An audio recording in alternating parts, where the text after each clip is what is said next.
అంటే ఈ సినిమాకి సంబంధించి ఫ్యామిలీస్ థియేటర్స్కి రావడం జరిగింది. అంటే చాలా ఏళ్ళ తర్వాత మళ్ళీ 30 మెంబర్స్, 40 మెంబర్స్, 20 మెంబర్స్ అలా థియేటర్స్లో వాళ్ళు ఫొటోస్ పెడుతున్నారు. సో దాని గురించి అంటే టు బి హానెస్ట్ ఎక్కడో మనకి ఫ్యామిలీ జోనర్ గత 2-3 ఏళ్ళుగా ఎక్కడ రాకపోవటం థియేటర్స్లో అదొకటి కనిపిస్తుంది. అంటే ఎక్కడ సినిమాకి రావటం తగ్గించేసిన ప్రేక్షకులు కూడా ఈ సినిమాకి యాడ్ అయ్యారు. నువ్వు అన్నట్టు ఫ్యామిలీస్ తెగితే 20, 25, 30 టికెట్లు తెగుతాయి ఒక్కొక్క చోట. అండ్ ఇంకోటి ఏంటంటే నాకు మోస్ట్ ఒక ఎమోషనల్ మూమెంట్ ఏంటంటే మా ఫ్రెండ్ ఒక అతను కాల్ చేశారు. సో వాళ్ళ మదర్ సినిమా చూసి ఒక 30 ఏళ్ళు అయిందంట సినిమా థియేటర్కి వచ్చి.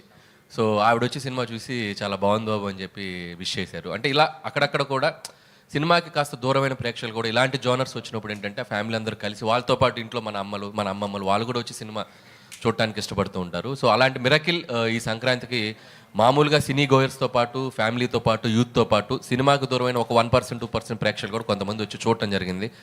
అందుకే ఇంత టెరిఫిక్ రెవెన్యూస్ అని నేను అనుకుంటున్నాను. వెంకటేష్ గారు సార్